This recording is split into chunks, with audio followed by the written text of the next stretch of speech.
अम्मा, ओ अम्मा, इस बक्से में क्या है? मुझे भी तो बताओ। इस बक्से में कुछ भी हो, इससे तुम्हें क्या मतलब? गायत्री देवी ने अपनी बड़ी बहू सरला को डांटते हुए कहा। अरे अम्मा, मुझे ये बक्सा देखना है, बताओ ना अम्मा, इस बक्से में क्या है?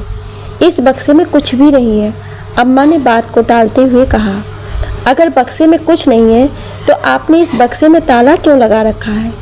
चाबी भी हमेशा अपने पल्लू से बांधे रखती है और हमें कुछ बताती भी नहीं हो। देखो सरला, पहली बात ये मेरा निजी बक्सा है, इसमें क्या है और क्या नहीं ये जानने का तुम्हें कोई हक नहीं है। लेकिन फिर भी अगर तुम इतनी जिद कर रही हो तो मैं तुम्हें बता ही देती हूँ। इस बक्से में मेरे गहने और मेरी कुछ एफडी रखी है। ये सब मैंने अपने बुढ़ापे के लिए बचा कर रखा है। जो बहू मेरे पास रहकर मेरी सेवा करेगी, आखिरी समय में ये बक्सा उसी को दूंगी। जो मेरी सेवा नहीं करेगा उसे तो मैं एक फूटी कौड़ी भी नहीं दूंगी। अम्मा ने सरला की तरफ घूरते हुए कहा। सरला भी बुरा सा मुंह बनाती हुई बोल पड़ी। अम्मा, मगर ये तो नाइंसाफ़ी हुई। अरे भाई, क्यों नाइंसाफ़ी होगी? अम्मा ने लगभग चिल्लाते हुए कहा। सरला ने बात को घुमाते हुए कहा, आपकी चीज़ों पर तो दोनों बहुओं का हक, फिर ये आप किसी एक को क्यों देना चाहती हो? अम्मा भी सरला के व्यवहार से भली भांति परिचित है। वो आगे बोल पड़ती है। भले ही मेरी दो बहुएं हैं, लेकिन जो बहू मेरी सेवा करेगी उसे ही मैं इसके बक्से की चाबी दूंगी। अम्मा, ये तो सरासर नाइंसाफ़ी है। आप तो अच्छी तरह से जानती हो कि आपके बड़े बेटे की नौकरी शहर से बाहर है और मैं तो ये चाहती हूँ कि आप भी हमारे साथ शहर चलो, लेकिन आप ही इस गांव को छोड़कर जाना नहीं चाहती। अब बताइए, इसमें मेरी क्या गलती है? बेटा, सेवा करने वाला गांव आकर भी माँ बाप की सेवा कर सकता है और जिसे सेवा नहीं करनी उसके पास तो 17 बहाने होते हैं। सरला, मेरा आखिरी फैसला यही है, जो मेरी अंतिम समय में सेवा करेगा ये बक्सा उसी को मिलेगा। लेकिन ये तो अन्याय है, हम अभी भी बता रहे हैं, गुस्से से मुंह फुलाती हुई सरला ने कहा। बात की गंभीरता समझते हुए शीतल बीच में बोल पड़ी। अरे जीजी, आप भी कहाँ अम्मा की बातों में आ रही हो?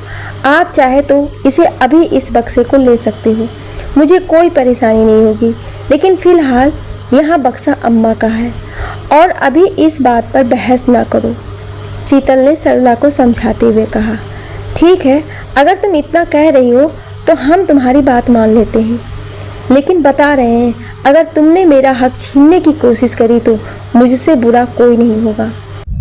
सरला भी गुस्से में लाल होती हुई बोली। शीतल भी सरला की बात को हल्के में लेते हुए बोल पड़ी। अरे जीजी, आप चिंता मत करिए, हम आपका हिस्सा नहीं लेंगे। गायत्री देवी की दो बहुएं हैं, बड़ी बहू सरला और छोटी बहू शीतल। वैसे तो दोनों ही बहू अच्छी है, लेकिन शीतल की तो बात ही कुछ और है। गायत्री देवी का बड़ा बेटा शहर में बिजली विभाग में उच्च पद पर कार्यरत है, वहीं छोटा बेटा भी इंजीनियर है, लेकिन वो आधुनिक तकनीकी से कृषि करना चाहता है, इसलिए वो अपने गांव में किसान है।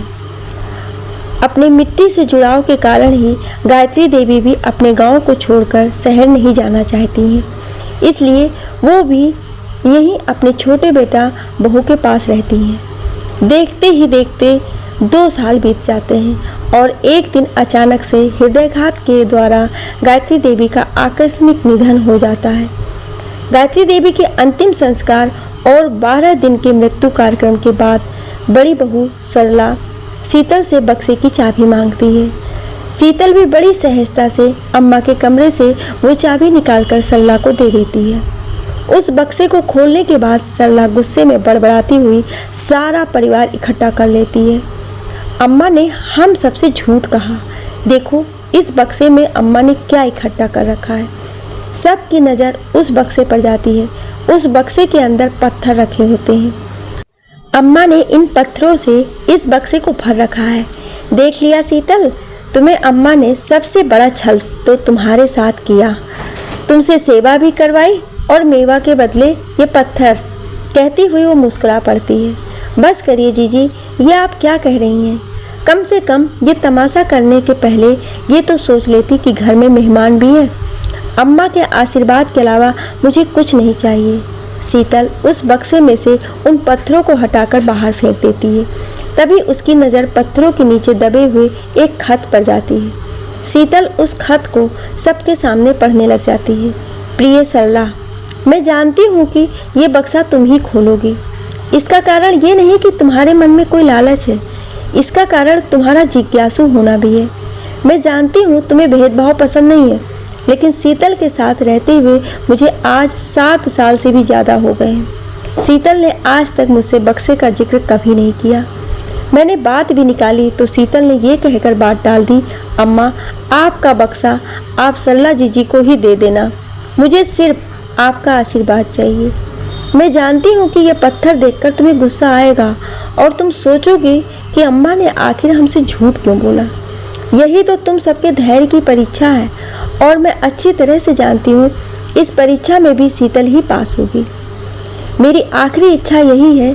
मेरे बक्से के आखिरी में एक चाबी है। तभी सरला दौड़ती हुई वो चाबी उठा लेती है। ये गोदरेज के लॉकर की चाबी है, उसमें मेरे गहने हैं और कुछ ज़रूरी FD। ये सब मैं तुम दोनों को देना चाहती हूँ। मैं अपनी दोनों बहुओं में भेदभाव नहीं करती, लेकिन ये मेरी दिली इच्छा है कि मेरी पुश्तैनी अंगूठी शीतल को, बाकी की सारी गहने जो तुम चाहो ले सकती हो। खत पढ़ते हुए शीतल रोने लगती है। सरला भी रोती हुई अम्मा की गोदरेज की चाबी शीतल को थमाते हुए घर के बाहर निकल जाती है। आपको ये कहानी कैसी लगी हमें कमेंट करके ज़रूर बताएं और ऐसी ही कहानियाँ सुनने के लिए हमें सब्सक्राइब ज़रूर करें। Thank you.